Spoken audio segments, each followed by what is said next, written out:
नमस्कार किसान भाइयों, मैं डॉक्टर राधाकृष्ण इजी सॉल्यूशन पे आपका स्वागत है। आप खेती करते हैं, खेती में कई तरह की परेशानी आपकी आती है। आप कई तरह के खाद देते हैं, आप दवाइयों का प्रयोग भी करते हैं, आप बीज सीड ट्रीटमेंट के सॉल्यूशन का उपयोग करते हैं, फिर भी आप अपनी फसल को लेकर बहुत परेशान हैं। आपकी फसल की ग्रोथ रुक गई है।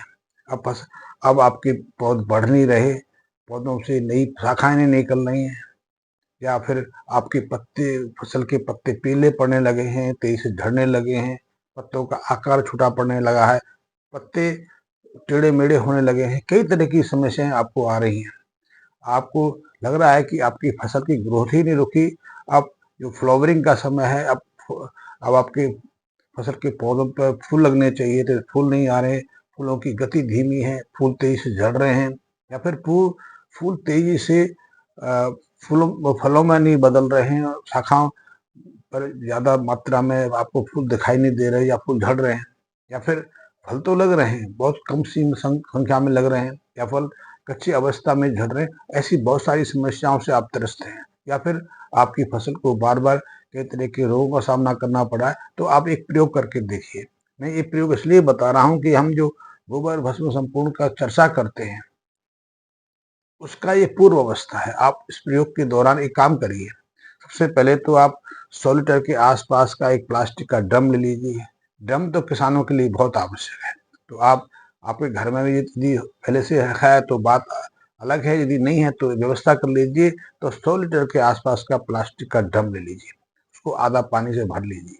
उसमें 20 किलो के आसपास गाय का ताजा गोबर मिल जाए तो बहुत उत्तम है। आप उसको मिला दीजिए। ताजे का अर्थ है यदि 1 हफ्ते पुराना भी तो भी चलेगा, क्योंकि गाय का गोबर मिट्टी का सबसे पहला आहार है। मिट्टी को जीवित रखने का, मिट्टी को जीवांत बनाए रखने का, मिट्टी के अंदर उर्वरता है यथावत रखने का गाय के गोबर के बढ़कर कोई भी पोषक तत्व नहीं है। गाय का गोबर हो, गौमूत्र हो, ये तो अद्भुत है। इनसे हमारी मिट्टी की सभी जो पोषक संबंधी आवश्यकताएं सहज पूरी हो जाती है। गाय के गोबर में कुछ ऐसे विशिष्ट जीवाणु भी रहते हैं जो मिट्टी के अंदर यदि रोग कारक जीवाणु डेवलप हो रहे हैं, विकसित हो रहे हैं, तो उनको भी नष्ट करने की सामर्थ्य रखते हैं। साथ ही गाय के गोबर में ऐसे जीवाणु भी हैं जो प्रकृति से कई चीजों को शोषित करके, प्रकृति से कई चीजों को प्राप्त करके उन्हें फसलों के लिए उपयोगी खाद के रूप में रूपांतरण करने का काम करते हैं। ये सब जानते हैं। वैसे पशुओं के मलमूत्र, पशुओं के मृत शरीर, ये सभी या फसलों के अवशेष हमारी मिट्टी के लिए बहुत उपयोगी, इनका प्रयोग कर। तो आपने एक 100 लीटर का पानी का ड्रम लेना है, उससे आधा पानी से भरना है। फिर उसमें 20 किलो के आसपास गाय का ताजा गोबर डालना है।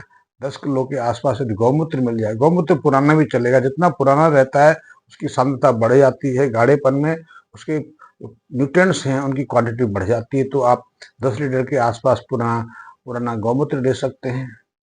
और 2 किलो के आसपास यदि आप कंडे से राख तैयार करते हैं तो वो ले लीजिए। इन चीज़ों को उसमें मिला दीजिए। फिर इसके अलावा आपने 5 किलो के आसपास नीम की पत्तियां लेनी है। नीम की निमोली मिल जाए तो भी अद्भुत है। नीम की जो पत्तियां ली हैं, निमोली ली हैं, उसे कुचल लो, उसकी पेस्ट बना लो, ये भी उसमें डाल दो। इसके अलावा आपने आधा किलो से 1 किलो के आसपास गुड़ लेना है। गुड़ आप पुराना जो घर में अनुपयोगी है या पशुओं के काम आने वाला है वो ले सकते हैं। इन सब मिश्रण को आप पानी में घोल दीजिए। ड्रम्स में उसको घोल कर 5-7 मिनट डंडे से चला दीजिए। और आपको इस ड्रम को ऐसे स्थान पर रखना है यहाँ धूल मिट्टी तो पड़ती नहीं हो, ज्यादा तापमान भी ना हो। तो आपको ये ड्रम वहाँ रख देना है। सर्दियों की यदि ऋतु है, सर्दियाँ यदि वातावरण का तापमान 20 डिग्री से कम है, तो ये सॉल्यूशन जो आप तैयार कर रहे हैं ये करीब करीब 5-7 दिन में तैयार हो जाता है। यदि टेम्परेचर ज़्यादा है, वातावरण का तापमान 22-25 डिग्री से ऊपर का है, तो उसको तैयार करने में और कम समय लगता है। तब ये 5-7 दिन में तैयार हो सकता है। सर्दियों की ऋतु में इसको तैयार होने में 10-12 दिन के आसपास लगते हैं। 10-12 दिन के आसपास, या गर्मियों की ऋतु है तो 5-7 दिन के बाद आसपास इसका प्रयोग कर सकते हैं। सबसे पहले आपने जैसे इतने दिन तक रखना है तो भी दिन में इसको 1-2 बार चलाना है, और जब प्रयोग करना है उस दिन भी इसको चलाना है। उसके बाद उसको छान छानने की जगह निथार कर आप इसको सॉल्यूशन को अलग करेंगे और फिर छानेंगे तो कई तरह की, यदि आप इसको प्रयोग करेंगे तो उसमें सुविधा होगी। तो आप निथार के उसको पानी को अलग कर लेने।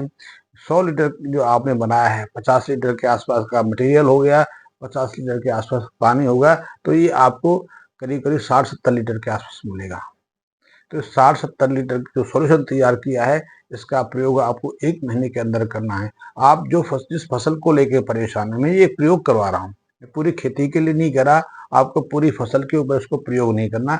आपने पहले एक क्यारी तैयार की है, जिस फसल को लेकर आप परेशान हैं, चाहे वो साग सब्जियां हों, चाहे खाद्यान्न की फसलें हों, चाहे फलों के बगीचे हो, कुछ भी हो, आपने उसमें से एक सेक्शन को प्रयोग के लिए चुनना है, क्योंकि आपको भरोसा हो जाए, आपको विश्वास हो जाए कि जो हम प्रयोग करते हैं वो कितने सटीक हैं, कितने प्रभावशाली हैं, फिर हम इसको लेके आगे बढ़ेंगे। तो आपने छोटी क्यारी में इसका प्रयोग करना है। उस क्यारी में इसके पेड़ मुरझा गए हैं, पत्तियां पीली पड़ गई हैं, पत्तियों का तेजी से विकास नहीं हो रहा है, फसल की ग्रोथ रुक गई है, या फ्लावरिंग घट रही है, तेजी से झड़ रहे हैं, फ्लावरिंग फलों में बदल नहीं रहे, ऐसी जो समस्या है उस पर इसको प्रयोग करना है। आपको प्रयोग करना है, यदि गर्मी की ऋतु है तो सप्ताह में 2 बार जब पानी देते हैं तो उसके साथ कर सकते हैं, 10 दिन में 2-3 बार दे सकते हैं, महीने में 3-4 बार, जो आपको सुविधा लगे पानी के साथ उसको मिला के देना है।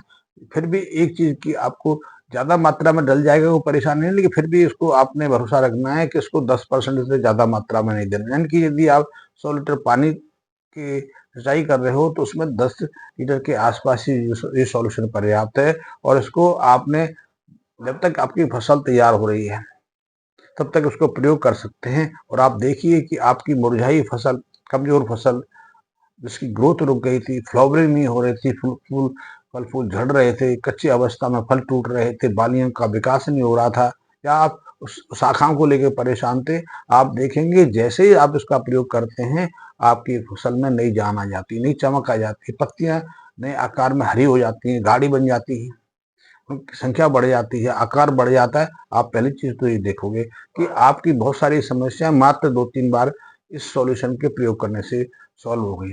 अब इसका दूसरा प्रयोग, आप दूसरा प्रयोग इसको ऐसे कर सकते हैं कि आपने एक गड्ढा खोदना है, 2-3-4 फीट का हो जाए, 5 फीट का हो जाए, अच्छा जितना भी गहरा हो जाएगा उतना अच्छा है। उसमें आपने यही सॉल्यूशन, उसमें तरल की मात्रा थोड़ी कम कर देनी, पानी की मात्रा घटा देनी है, लेकिन उसमें गोबर डालना है, नीम की पत्तियां डालनी है, गौमूत्र डालना है, राख डालनी है, इनकी मात्रा को आप बढ़ाना है, 2 गुना करना है, 3 गुना करना है, 4 गुना करना है, 5 गुना करना है, इतना बड़ा आपका गड्ढा है। साथ ही पत्तियां जो मैंने बताई, नीम की निमोली बताई, इसके अलावा दूसरी पत्तियों का प्रयोग भी कर सकते हैं। इसमें आप शीशम के ले सकते हैं, जामुन ले सकते हैं, सहजन ले सकते हैं, आप एलोवेरा ले सकते हैं, और आप घृत कुमारी का प्रयोग कर सकते हैं। ये सारी वो हैं जो आपके आसपास उपलब्ध हो जाती हैं। वैसे इसके अलावा और वनस्पतियां यदि आपके आसपास है, अन्यथा फसल अवशेष हैं, फसल अवशेष का प्रयोग भी कर सकते हैं। इनको आप छोटा छोटा काट लें, गोबर के साथ मिश्रण कर लें।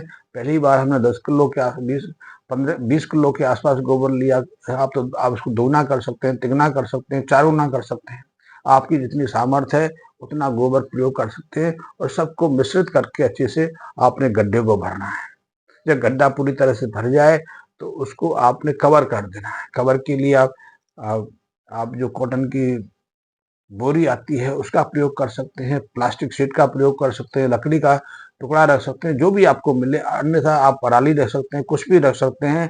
लेकिन हाँ, आपने जो सॉल्यूशन भरा है उसमें नमी बनी रहे तो कभी कभी उस पर छिड़काव करते रहना है। इसको आप कंपोस्ट होने दो।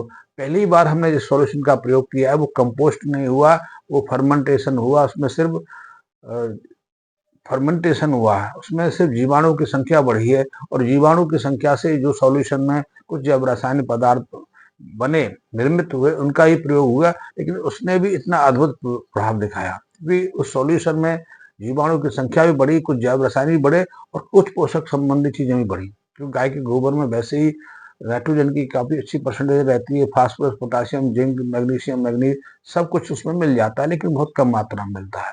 लेकिन जब हम गोबर का डिकम्पोजिशन करते हैं, अपघटन करते हैं, अपघटन का अर्थ है कि गोबर के जो और दूसरे ठोस पदार्थ हैं, ठोस तत्व हैं, उनको सूक्ष्म कणों में विभाजित होना। तो उससे न केवल पोषक तत्वों की वृद्धि होती है, लेकिन इस डिकम्पोजिशन की प्रक्रिया में कई ऐसे जैव रसायनों का निर्माण होता है। सबसे पहले तो यही है कि जटिल जो कार्बनिक संरचना है, गोबर के अंदर कई तरह की जटिल कार्बनिक संरचनाएं रहती हैं, जिसमें सेलुलोज रहता है, हेमी सेलुलोज रहता है, स्टार्च रहती है, लिग्निन्स रहती है, ऐसे कई पोषक जटिल कार्बनिक संरचनाएं रहती हैं। और जब इनका डिकम्पोजिशन होता है, एक तो डिकम्पोजिशन बहुत स्लो प्रोसेस से होता है, एक साथ नहीं होता। फसल अवशेष की जो दूसरे चीजें हैं, फसल अवशेष के रूप में जिनका प्रयोग करते हैं, उनके साथ भी ऐसा ही है। उनका डिकम्पोजिशन बहुत स्लो तरीके से होता है, लेकिन स्लो होने की प्रक्रिया में nitrogen, phosphorus, sulphur, calcium, magnesium, इनका इनका तो ग्रोथ, इनकी तो मात्रा बढ़ती ही बढ़ती है। इसके अलावा कई ऐसे जैव रसायन भी उसमें पैदा होते हैं। इस जो ह्यूमिफिकेशन की जो प्रक्रिया है, इसमें ह्यूमिक एसिड भी काफी मात्रा में पैदा हो जाता है, पोटाशियम ह्यूमेटेट भी हो जाता है, फ्लोरिक एसिड भी बन जाता है, और लिग्निन जैसे पदार्थों के अपघटन से तो फ्लोविक एसिड जैसी कई चीजें बन जाती हैं। इससे इसकी उपयोगिता बढ़ जाती है। उपयोगिता बढ़ने से जब आपका इसका इस जो आप डिकम्पोजिशन खाद तैयार कर रहे हैं, इसका प्रयोग आप अपनी मिट्टी में करते हैं, तो इसकी मात्रा आपको बहुत सीमित लेनी पड़ती है। इसकी 1 या 2 किलो मात्रा 1 एकड़ जमीन के लिए पर्याप्त है। आप उस पाउडर का प्रयोग, क्योंकि पाउडर बनने की प्रक्रिया में कुछ समय लगता है, तो इस डिकम्पोजिशन की प्रक्रिया में 6 से लेकर 1.5 साल तक का समय लगता है कि पूरी तरह से ये जो गोबर के तत्व हैं, जो फसल अवशेष हैं, या आपने जामुन डाली है, आप नीम की पत्ती डाली है, आपने सहजन डाली है, एलोवेरा डाली है, जामुन की पत्तियां डाली हैं, दूसरी चीजें डाली हैं, इनका पूरी तरह से डिकम्पोजिशन होने में 6 महीने से लेकर 1.5 से 2 साल का समय लग जाता है। लेकिन इसके बाद इस पदार्थ बहुत अद्भुत बन जाता है। इसके अंदर कार्बनिक संरचना, जो हमारी मिट्टी का कार्बन है, उसको बढ़ाने की क्षमता काफी अच्छी आ जाती है। ह्यूमस तो बनता ही बनता है, और उसमें पोषक तत्वों की संभावनाएं कई गुना बढ़ जाती है। आप इसका प्रयोग जब अपने खेतों में करते हैं, तो उसके प्रयोग से आपकी मिट्टी की संरचना पूरी तरह से बदलने लगती है। यदि आपकी मिट्टी बंजर हो गई है, मिट्टी के पोषक तत्व शून्य स्तर पर पहुंच गए हैं, मिट्टी में ऑर्गेनिक कार्बन की मात्रा 0 स्तर के आसपास आ गई है, तो आप ऐसे मिट्टी में यदि इस जो आपने मिश्रण बनाया है, जो आपने कंपोस्ट खाद बनाया है, आपने जो गोबर की भस्म बनाई है, उसका प्रभाव मिट्टी में एकाएक बदलाव कर देता है। मिट्टी को भुरभुरी बना देता है, चाहे आपकी मिट्टी कितनी भी कठोर बन गई हो, मिट्टी कितनी भी जटिल बन गई हो, मिट्टी की जो सघनता है कितनी भी हार्ड हो गई हो, उसको तोड़ के बहुत मुलायम बना देता है, भुरभुरी बना देता है। उसमें ह्यूमस की स्तर तो बढ़ाता ही बढ़ाता है, उसमें ऑर्गेनिक कार्बन की मात्रा ही बढ़ा देता है। इसलिए ऐसे कठोर मिट्टी के अंदर भी पानी सोखने की क्षमता बढ़ जाती है। साथ ही पोषक तत्वों की मात्रा तो बढ़ती बढ़ती है। और ऐसे ऐसे पदार्थ का प्रयोग आप अपने खेतों में बार बार करते हैं, तो आपकी मिट्टी में चमत्कारिक बदलाव आता है। मैंने पहले जो प्रयोग बताया, जिस सॉल्यूशन का प्रयोग आपने किया है, उसका पहली बार तो आपके फसलों पर प्रभाव दिखाई देगा, लेकिन उसके बाद जब दूसरी फसल उस मिट्टी में आप लेंगे, तो उसमें चमत्कारिक बदलाव आ जाएगा। आपको जिस जिस खेत में जिन फसलों से जो उत्पादकता मिलती थी, अब उसी खेत में, उसी मिट्टी में, उसी बीज से जब इस सॉल्यूशन के बाद आप कोई भी फसल लेंगे, तो उसकी उत्पादकता कम से कम 1.5 गुना ज्यादा मिलेगी। उसमें बीमारियों की जो भय है, बीमारियों का जो आक्रमण है, कम से कम 40 से 50% कम मिलेगा। साथ ही जो आप बीज उसमें डालेंगे, उसकी अंकुरण की दर बढ़ जाएगी, अंकुरण की गति बढ़ जाएगी। अंकुरण के साथ जब पौधा विकसित होगा, तो उसकी पत्तियों का रंग देखिए, पत्तियों की संख्या देखिए, पत्तियों का आकार देखिए, कि पत्तियों की संख्या, आकार और रंग पर ही आपके पौधे का स्वास्थ्य निर्भर करता है। और यही पत्तियों का रंग, स्वास्थ्य और आकार आपकी फसल को उच्चतम स्तर तक ले जाता है। साथ ही मिट्टी के अंदर जब जड़ों का विकास होता है, तो मिट्टी तो आपकी जो पौधे हैं, मिट्टी से पर्याप्त मात्रा में आवश्यक पोषक तत्वों को सोखकर अपने विकास में प्रयोग कर पाते हैं। तो आपने पहला जो प्रयोग किया, ये तरल का सॉल्यूशन का प्रयोग किया, उससे मिट्टी में तो इतना बदलाव आया ही आया। लेकिन जब हम गाय गोबर की भस्म को, जो राख को, गौमूत्र का प्रयोग अपघटन के बाद, डिकम्पोजिशन के बाद करते हैं, तो उस खाद में और अद्भुत परिणाम आते हैं। हमारा गोबर भस्म संपूर्ण इसी प्रक्रिया पर तैयार है। हम इस गोबर भस्म संपूर्ण का जो मिश्रण हमारे पास है, आप इसको स्वयं निर्मित कर सकते हैं। इसके अंदर भी वही पोषक तत्व है। इसमें गोबर है, गाय का गोबर है। गाय के गोबर की विशिष्टता है, गाय के गोबर से बढ़कर हमारी मिट्टी के लिए कोई पोषक तत्व नहीं हो सकता, कोई खाद नहीं हो सकती। इस बात को मैं अपने अनुभव से नहीं, हमारे ऋषि मुनि हजारों सालों से अनुभव, और इसीलिए पूरी दुनिया में गोबर का प्रयोग खाद के रूप में अपने खेतों में हजारों सालों से हो रहा है।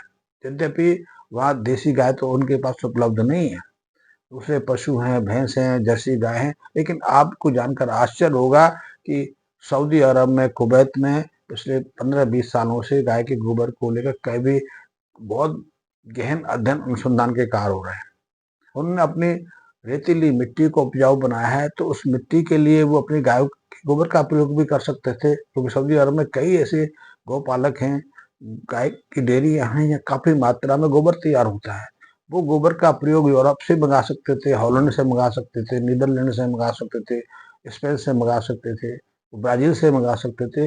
लेकिन उन्होंने गोबर को भारत से चुना, वो भी देसी गाय का, क्योंकि उनको देसी गाय की उपयोगिता, विशिष्टता मालूम थी। तो वो भारत के कुछ राजस्थान की गौशालाओं से गोबर लेके गए, उसका प्रयोग सऊदी अरब की मिट्टी में किया, मिट्टी को उपजाऊ बना। तो वहाँ उस गोबर से तैयार मिट्टी से आजकल कई तरह की साग सब्जियां उगाई जा रही हैं, खजूर उगाए जा रहे हैं, घास लगाई जा रही है, सौंदर्यीकरण किया जा रहा है, क्योंकि उनको मालूम है देसी गाय के गोबर की क्या विशिष्टता है। गोबर तो उनके पास भी अपनी गायों का है, क्योंकि सऊदी अरब में काफी संख्या में जर्सी गायों का पालन होता है। दूध वो वहाँ अपना स्वयं तैयार करते हैं, पनीर भी तैयार करते हैं, तो उसी दूध से तैयार करते हैं। या फिर उनको नजदीक में तो यूरोप है, लेकिन यूरोप की गायों को छोड़कर उन्होंने भारत की गाय के गोबर का प्रयोग किया, तो कुछ उपयोगिता रही हो, कुछ विशिष्टता रही होगी। हमारे यहाँ बहुत सारे जो कृषि विशेषज्ञ हैं, जो आपने आपको कृषि का महान जानकारी जानू सिद्ध करते हैं, वो कहते हैं गोबर किसी का पशु का हो सकता है, लेकिन नहीं, कुछ विशिष्टता है देसी गाय के गोबर में, कुछ विशेषता है, इसीलिए गाय के गोबर की महत्वता है। और गाय का गोबर हमारी मिट्टी के लिए सर्वोत्तम खाद है, उससे बढ़कर कुछ खाद नहीं हो सकता। तो आप, जो मैंने दूसरा पहला प्रयोग बताया तरल के रूप में, उसका 10% का सॉल्यूशन आप अपनी खेती में करके देख सकते हैं, आपको उसके क्या परिणाम मिलेंगे। उसके बाद आप दूसरा प्रयोग कर सकते हैं, दूसरे प्रयोग से जो खाद तैयार होगी वो पाउडर रूप में होगी। आप उसको पूरी तरह सुखा भी सकते हैं, पूरी तरह से डिकम्पोज कर सकते हैं। डिकम्पोजिशन से उस मिश्रण का प्रभाव बढ़ जाता है। फिर आपको 1 एकड़ में 1 से 2 किलो की इस मिश्रण की जरूरत पड़ती है। प्रयोग उसी तरह से करना पड़ता है कि आप इस पाउडर को पानी में पहले डिजोल्व कर लें। आपने 20 लीटर पानी लेना, 50 लेना, 100 लेना, ये आपके ऊपर डिपेंड है, या पाउडर की क्वांटिटी पर डिपेंड है। और उसी तरह सिंचाई के साथ उसमें महीने में 2 बार, 3 बार, 5 बार आपने प्रयोग करना है, या पूरी फसल में 5-6 बार प्रयोग करना है। उसी से आपकी मिट्टी की संरचना में बदलाव आना शुरू हो जाएगा, मिट्टी की उर्वरता बढ़ती चली जाएगी, और उसी को आप निरंतर प्रयोग करते चले जाइए। निरंतर प्रयोग करने से आपकी मिट्टी की गुणवत्ता तो सुधरेगी, साथ ही आपकी फसलों की जो पैदावार है वो भी बढ़ेगी। लेकिन धीरे धीरे आपकी मिट्टी में और भी बहुत सारे चमत्कारिक बदलाव आने शुरू हो जाते हैं। और देखा गया है कि गोबर भस्म संपूर्ण का आप लगातार 3-4 साल तक प्रयोग करते हैं, तो इसकी आवश्यकता भी घटती जाती है, कि मिट्टी की क्वालिटी बढ़ जाती है, मिट्टी में कई जीव दिखाई देने लग जाते हैं, मिट्टी का ह्यूमस जो कंटेंट्स है वो बढ़ जाता है, ऑर्गेनिक कार्बन का प्रतिशत बढ़ता चला जाता है। और जब आपकी मिट्टी में ऑर्गेनिक कार्बन का स्तर 1.5% के आसपास आ जाए, तो समझिए कि आपकी मिट्टी पूरी तरह से उर्वरक हो गई। अब उसको किसी जरूरत की आवश्यकता नहीं, अब वो प्राकृतिक हो गई।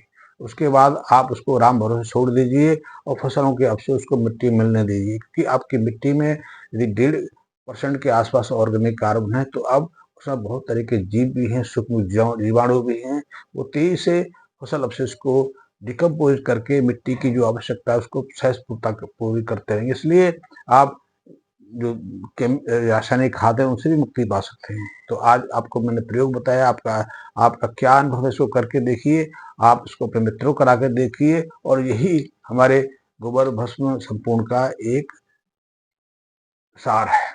धन्यवाद मित्रों।